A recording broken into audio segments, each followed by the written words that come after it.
ko Allah nelimu lam felliti malaika be no wodi felliti darngal ngal daroyto felliti be nulaabe be Allah nuli fo ko Allah nuli be lam felliti defte ko cipiri ko fo wana non winde do finde lagido islamiyya to nde finde islamiyya ankore bayno wodi pibbe go kadi wobe kadi no felliti Allah ala wobe no felliti pi hoy ko woni rewde ko shirku hoy ko koy don wadanta dum piji din fo ndedo finde islamiyya ankore hi allati ko nden woni nden tigi ba'athallahu biha nde Allah immini sabu mudum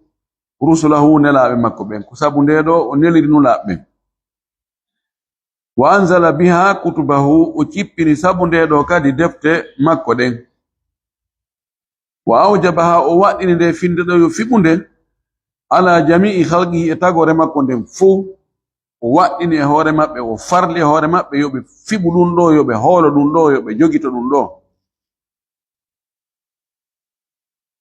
الجن جناجين والإنس يمبه من فوق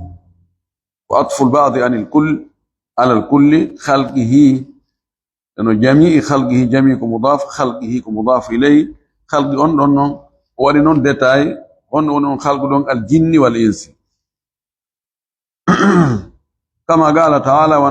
ويرنون وتوي أسنك ولابي وما خلقت الجن والإنس إلا ليعبدون تجرالي jinna jidinge yimbe ben sinayo be rewambe wotininammi be labbinammi dewden ma uridu minhum min rizqi mi muyali e mabbe arsike wama uridu an yut'imun mi muyali kadi yobe nyammina zariyat aya chapande joyi jego ha chapande joyi jeddi wa qala ta'ala Allah tawdo go wi kadi ka suratul isra aya nogay e tatabo wi wa qada rabbuka jeydo ma on nyaawi o farli o waddini Allah ta'budu wota on rewde illa iyyahu si wana kanko wonde on rewata si wana kanko wonde wota on rew si wana kanko nyaawi dum farli wa qala ta'ala o wi kadi fa in kanko Allah tawdo on ka suratul nahl aya 38 o wi wala gadi ba'athna gomdi men nuli fi kulli ummatin e kala lenyol kala mofte men nuli e mabbe rasulan nelado fi ondu men neliri e mofte kala nulaado ha e mabbe jeyaado e mabbe ani ibudullah wonde ko be rew Allah wonde rewe Allah wagitani bu taghuta wodi to don bewdi e bewinoji din taghutu koko yawti kerol faga fe intinni do morewi ko na Allah o fe intinni mo jabi rewede arana Allah kanka do fe intinni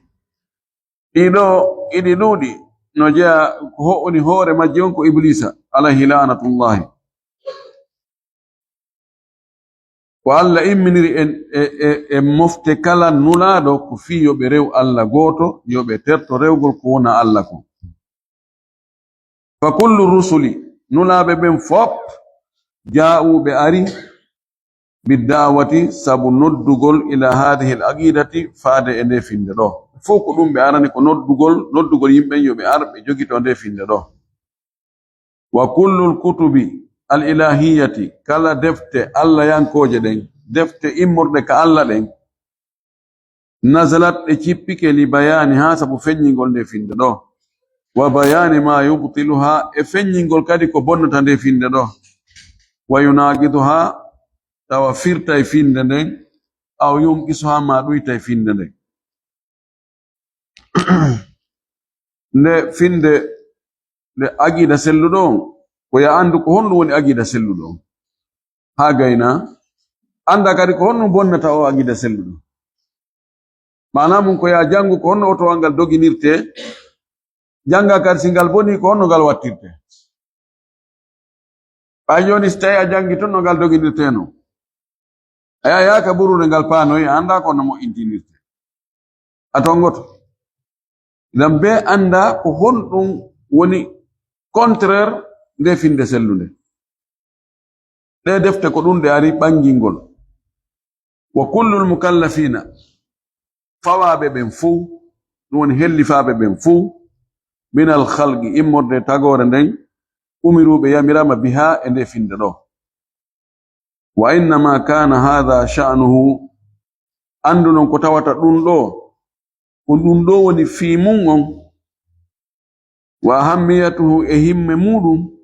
la jadirun dun no foddi bil inayati e toppitegol e dankegol e hittinegol fimudum wal bahthi e dabbutugol dum dabbita anda ko hundum woni dum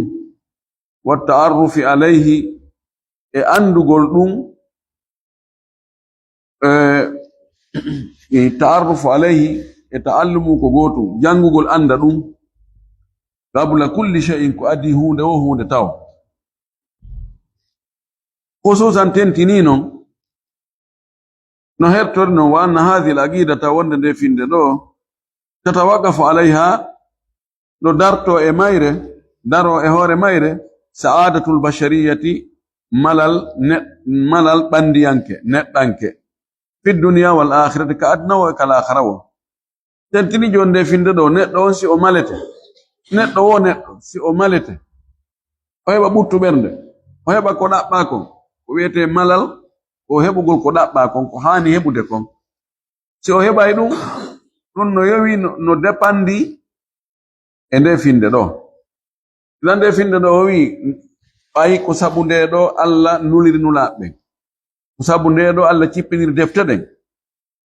nde do no yamira neddo wo neddo e jinna yo jinna no yamira nde ay ko ni woni fiyaake nde ha o wi nde no fodda e jangede de nde no fodda e andede de nde no himmide tentinino neddo malataake ka aduna wo kala akhara wo so ala nde finde do dum ko pellet sabuna mo heba nde finde selludo do ka aduna do hay so hebi jawdi hay so laamike hay so o hebi cellal o hebi be ngure kono bernde wala taako ko wadi kesen wo bernde makko nen doga Allah adda ko hula ko hay pal hay nyuji ni wonde hulay he ay nyuji no dudiri he mi anda dum siko ni nalani he ayel pallar no tona hore mudum fewtammi Allahu akbar ha ami mi hulide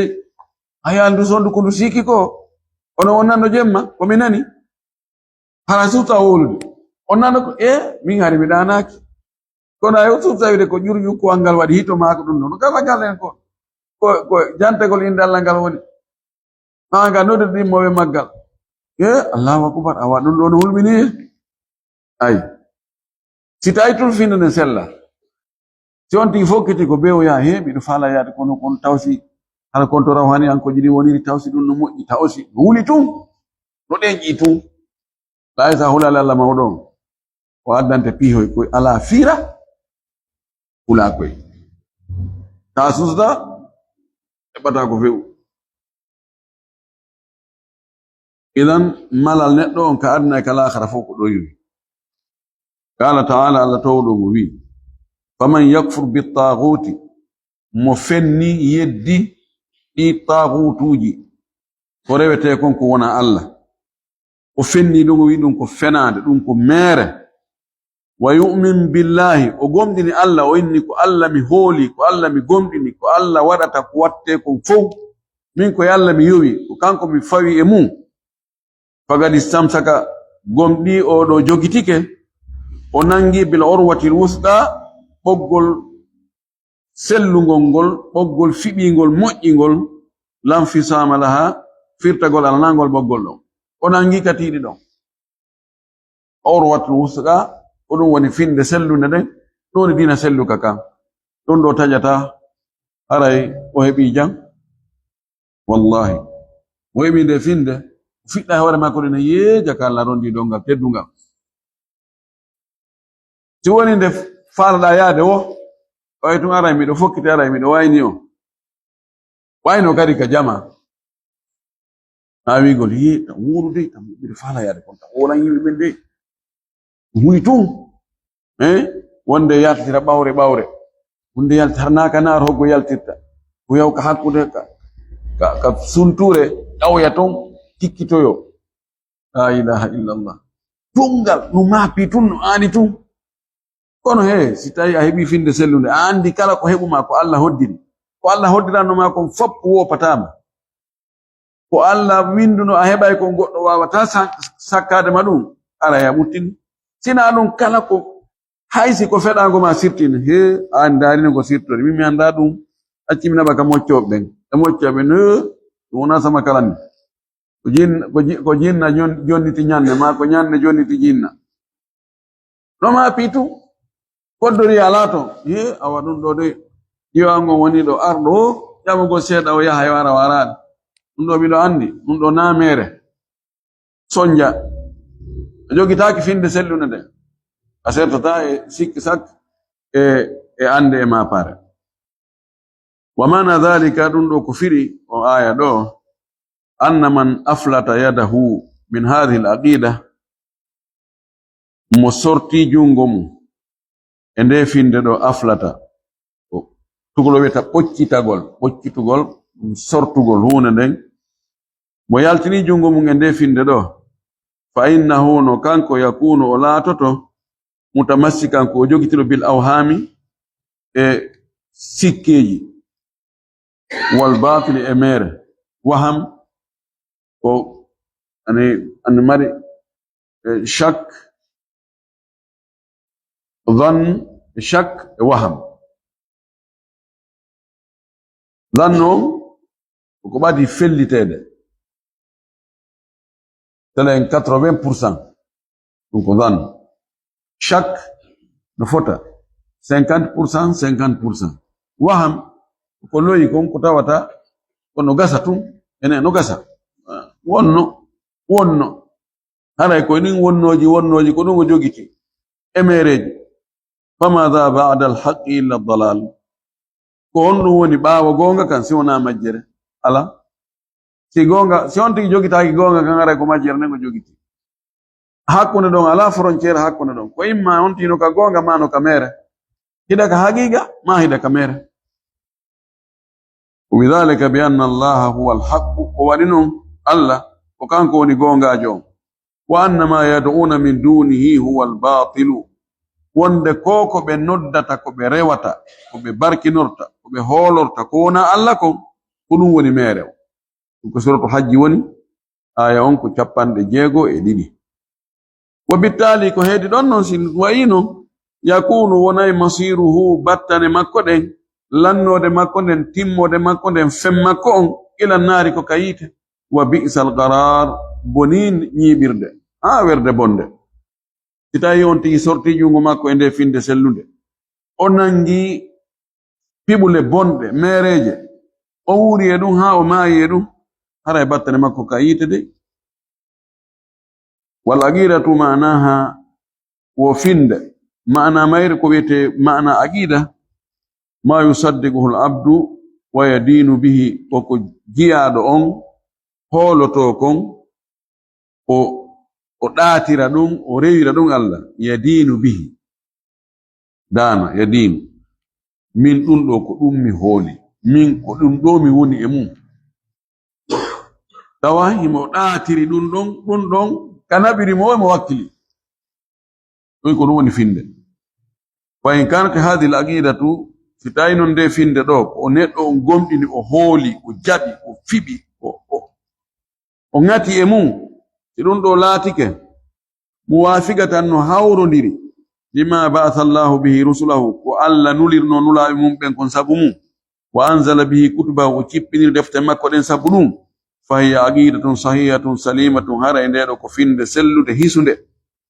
tahsulu biha najatu daɗal heɓoray sabu nde daɗugol min adabillahi lette Allah wassaadatu e malegol fi dunya wal akhirati ka adna o kala akhirawo tawi nde finde ɗo ko neɗɗo ɓay neɗɗo ɓe hoolo goɗɗum ɓe woda ko woni kurkanade o yango o tilfano fi muɗum feere ala si ɗum non hawrodiri koko Allah nelirno nula ɓen kon fi mum o cippini deftere haray nden ɗon finde no selli inde hisi nde moƴƴi on tigi de sabu nen ɗon lette Allah ɗen koy o heɓay kadi ɓuttu ɓernde ka adna e kala akhira وإن كانت هذه العقيدة مخالفة لما أرسل الله به رسله سندم فيندن لاتي كنون إن لوتون دي أكو الله نيلي نونو لا بينكم وأنزل به كتبا وكيبين سابدون دون دفت مكوني فهي عقيدة دون كفين توجب هند وإنا لأصحابها وندي بمايرهم العذاب لت والشقاء ملك سيد في الدنيا والآخرة كأنه وكالآخرة قال دي فيندن وانا يسابو هافي بدون بين بهبا لت إبا وانا ملك سابي أدنى والآخرة والعقيدة الصحيحة والعقيدة السليمة الصحيحة finde hisunde selluna den tawsimu dama nde hiway ƴiƴan wal mala e jawdi fi dunya ka aduna wa tuharrimu al-i'tidaa alayhima nde harmina jaggutugol e hoore ɗin ɗon ɗiɗi wonki ƴiƴan ɗan e jawdi ni wanti hakuhuma e huncugol ɗiɗo kanji ɗiɗi bi gayri haqqin harana e hoore gonga kama qala an-nabiyyu وأن الله صلى الله عليه وسلم ماكن صلى الله عليه وسلم وما أمرتم يا مرامة أن نقاتل الناس عندما حبيت تيم من بيرا من جردة من ورتنرا حتى يقولوا ها بإن لا إله إلا الله ها بإن في بكادي بهولو وند على ربتيدو هوري غونغا سونا الله فإذا قالوها سبولينغول كونغول دو be hutoringol asamu minni hare be hiwi e an dima'ahum ƴiƴam maɓɓe ɗan wa amwalahum e jawle maɓɓe ɗen illa bi haqqi ha sinara ko haqqengol kongol ɗo kadi ɓe bollitoyi tawa on haqqe ɗon no landi yo jawdi maɓɓe ni yo ƴette ma ɗum yo ƴiƴam maɓɓe ɗan yo hibbe mana mo wonali julɗo ƴiƴam makko ɗan na protégeaɗam kono hibbugol ɗan ko be hoore juɓɓude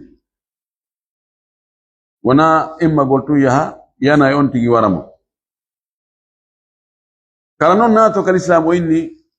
ashhadu an la ilaha illa allah wa ashhadu anna muhammadan rasulullahi tefatake ko ɓalejo ko danejo ko juutuɗo ko raɓɓuɗo ko baaso ko alduɗo ko honto jeyra haray kanko o woni julɗo o naati e nder l'islam on ka hoggol islam o wonti ka nassi on l'islam hande kadi ko julɓe ɓen fof attinoɓe ɓen ko mari kon ko ɗum o mari ko fawiɓe kon ko ɗum fawimo so o bonnoyino ko la ilaha illallahu mo o naatiri on ko landi kon o salike wadde ma ko tongi kon o jaɓali accude ɗum no wawi wonde ha ƴiƴam makko ɗan hibboye so yaltoyi ka diina ƴiƴam ɗan hibbete ko sabu kongo la ilaha illallah ngon ko ngol landimo kongo jaɓali so onti waɗoyi zina tawi ko jombuɗo ma ko jombaɗo aɗon ka ƴiƴam ɗan ara ɗan hibbete koy so wujjoyi jungo mon taƴetegoy wana non wa qala sallallahu alayhi wa sallam la maki man qala la ilaha illa allah mo wi reweteɗo e gonga ala si wona allah wa kafara o yeddi o fenni o heforɗinni bima yubadu kala kono rewe min dunillahi ko wona allah haruma maluhu hara jawdi makko ɗin harmi wa damuhu e ƴiƴam makko ɗan ɗum jaggitatake yana e muɗum si wona hara ko kanko jonni on tigi jawdi makko ndi o way si o bonnali ƴiƴam makko ɗan hibbatake o piyatake wa hisabuhu ala llahi aray hasbore makko nden noon e bakkatuji lutturɗi ɗon ko ka allah nayno so waɗi ɗum ɗo o feni ma o ño'i ma o ñaami jawdi harmundi ma o waɗali piiji goɗɗi goo ɗum ɗo na enen hasbata mo hakkude makko e Allah to ɗum waɗi ahlu sunna wal jamaa kamɓe ni murtakibul kabira la yakfur waɗugol waɗɗo bakkatu e bakkatuji mawɗi ɗin ɓayi wona shirku jano o waɗi o wonata kontatake ko kefero o waɗi zina en wiyata enen ko kefero de mo wujji wiyata ko kefer no foko bakati janni kono wiyata ko kefer to mai e ɗum ɗo ngo tuubaali o jonni taalimo o wujjuno kon hidde waɗaka waɗi zina o maayi o waɗaka hidde ayo tuubaali emo jokki e ɗum no gasa ko e ɗum o lutti ɗo e wiyata o naata aljanna e hulanaymo noon e wi timmode bonde allahu akbar no yo Allah yaafumo en juulaymo en du'antomo en surraymo ka ɓerɗe julɓe ɓe en fellitata wonde o naata yiite kono ara ɗen jotanimo ɗen ananimo ɗen mapanimo ko noon kadi ko konti waɗi ko moƴƴi wo ko waɗi ko moƴƴi ɓay tun nelaɗo ma kano oɗo ko yimɓe aljanna jeeya en toɗɗata ko inne an a naata aljanna e nano meɗen jortanima men tañƴini an a naata aljanna golle ko waɗako ɗum ɗo meɗen tañƴini kono ɗo woni finde ahlu sunna wal jamaa o rawahu muslim ko filli hadis on ko imam muslim wahiya aidan ndeɗo finde kadi fahin tunajji hinde danda kadi min adabillahi lette allah ɗen yawmal qiyamati ñalolma dargal wa qad rawa muslimun imam muslim no filli an jabirin o itte jabir bin abdullah ibn haram al ansari radiyallahu anhuma anna rasulallahi sallallahu alaihi wasallam qala wonno wamaki man laqiya allah mo hawroyi e allah ñande dargal la yushriku bihi shay'an tawi o shirkanamo hay hunde dakhala aljannata wa nata aljanna allahu akbar sallallahu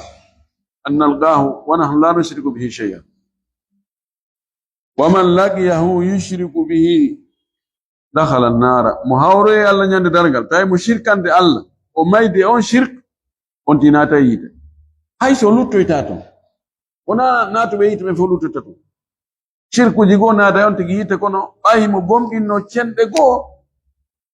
on imanu makko ɗon o nafoyaymo ñande goo say o sunna ha beru ko o shirkuno kon wo emma tefore hewtoyamo tefore nelaɗo ma tefore yimɓe moƴƴuɓe ma tefore malaikaɓe ma ko allah nokkoyta kon tun o itta no ari hadi selluɗo wonde nulaɓe annabaɓe tefay si ɓe gayni yimɓe moƴƴuɓe ɓen kadi tefa si ɓe gayni malaikaɓe tefa si ɓe gayni allah inna awa onon fof on tefi onon fof fayda ko sama kala onno ɗon ko yurmede an seeɗa ni waɗi ha ɓeer ko tefuɗon ɗo awa ɓurɗo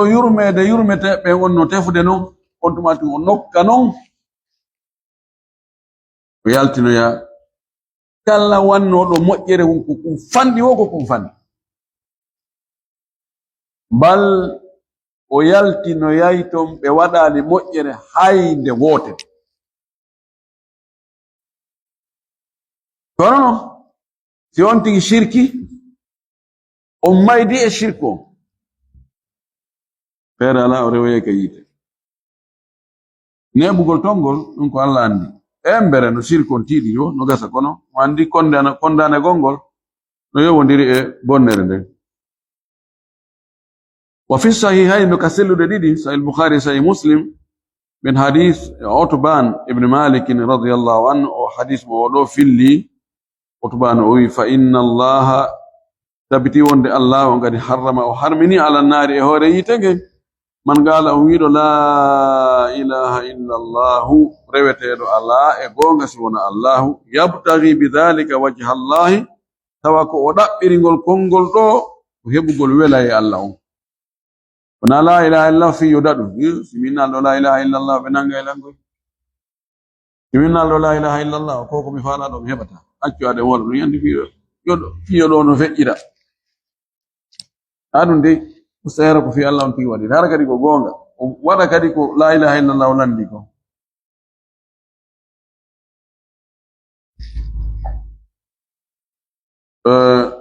wal aqidatu sahihatu finde sellunde nden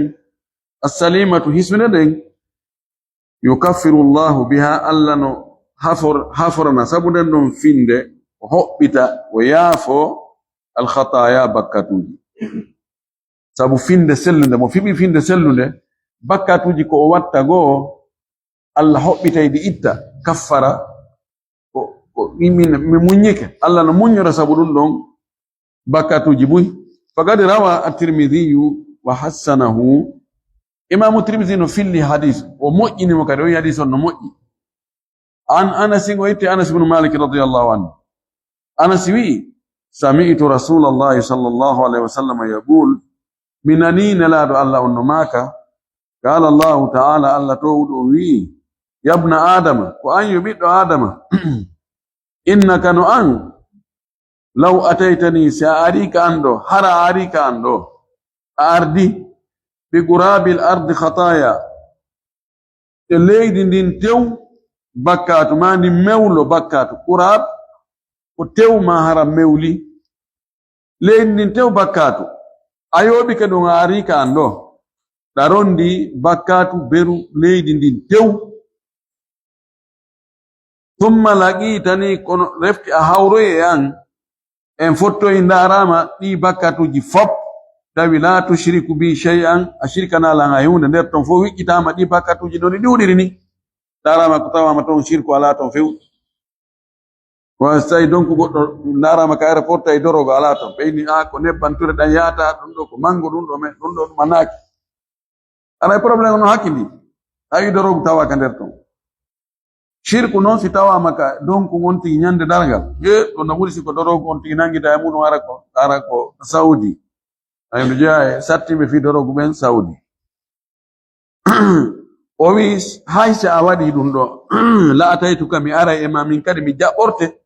bi qurabiha leydi ndin tew magfiratan yafuya a ari ka angiɗa yooɓi leydi ndin tew bakkatu mi jaɓɓorte leydi ndin tew yafuya Allahu akbar wodi Allah ko moƴƴo oɗo hadis ɗimo selli Cheikh Al-Albani ka sirtal ahadis sahiha o maki hadis on no selli wa qurabul ardi wete qurab ay mil'uha ko ndi tew maydi aw ma yugaribu mil'aha ma ko ɓatti hebbingol ndi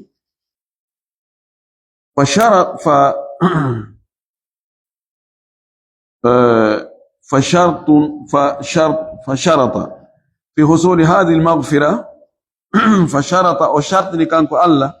في حصول هذه المغفرة في هبقل أويا ففي يدو سلامة الأقيدة سلق الأقيدة من الشرك إمر دي شرك هذا الشرك علاتهم حديث أقيدة أنه هيسي والدا الشرك فيه رنوني كثيره كهيبيون الشرك وقليله اكدودي كون الشرك صغيره كفاندي كون الشرك وكبيره اكنجاندي كون الشرك شرك دودو دو الشرك فاندو دو شرك نجاندو دو شرك فاندو دو فو هذا علاتهم ومن كان كذلك مونيري هركونون فهو صاحب القلب السليم كودو وني جوم بيرنde hisунde الذي قال الله فيه مؤلوي امودو يوم لا ينفع مال ولا بنون ما قول hisugol bernde ndem bernde hisунde de Allah wi e mum yawma la yanfa'u nyande nafoita malun jawdi wala banuna nabi be worbe illa man ata Allah sina ardo ka Allah bi qalbin salimin bernde hisunde bernde de tawata ko wete shirku ala nder tum few ko shuara woni aya capande jeerete ha capande jeerete قال ابن القيم قال العلامة ابن القيم الجوزية رحمه الله ابن القيم وماكي في معنى حديث عتبان في رجل حديث عتبان في الليدو وند الله سبحانه وتعالى وي بيدو آدم أري توديمو bakkatuji beru ko hebbinta leydi ndi Allah jaɓɓoraymo yaafafiye beru ko hebbinta leydi ndi Ibnu Qayyim no firi ɗum ɗo o wi wa yufa no yaafe li ahli tawhidi almahdi yimɓe tawhidi laabuɗo poyon almahdu ko laabi poy alladi on tawhidi lam yashubuhu bi jillalimo bi shirki e shirku ɓen no yaafe ما لا يوفى كيا فتاك لمن ليس كذلك لا ترى لنو وانو ولو لقي الموحد سيوندو هاوري او ووتين ديندو الذي لم يشرك بالله شيئا mushirka nali Allah hayhunde albattata few lam yushrik billahi shay'an albattata mushirka nali Allah hayhunde few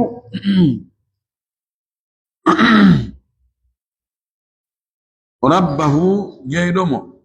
bi qurabil ardi khataya o hawroy e jeydomo on mo o shirkanade hayhunde few o hawroy e makko bi qurabil ardi khataya bakkato hebbinɗo leydi ndin tew atahu Allah arda e makko bi qurabiha e heewugol leydi ndin magfiratan yafuye wala yahsulu hada heɓata ɗum ɗo liman nakasa tawhiduhu mo tawhid mum ɗuyti wa shabahu jilli e tawhidi makko on bi shirki shirki o jillidiri tawhidi makko on e shirki sengo gowe mo jogi tawhid sengo go mo wadde shirk fa inna tawhid al kharisa tabiti wonde o tawhid laabuɗo poyi alladhi on la yashubuhu shirku mo shirku jillale mum la yabqa heddata ko maahu wondude on non tawhid dambum bakkat li'annahu sabu on non tawhid yatadammanu no mofti min mahabbatillah emode giggol Allah wa ijlali e mawningol Allah wa ta'dhimu e teddingol mo mawninamo wa khawfi e hulgol mo wa rajahi e jortagol mo tanginorgol mo wahdahu kanko tum ma la yujibu ko tawata waɗɗinta ɗum ghaslu dhunubi lotugol bakkatu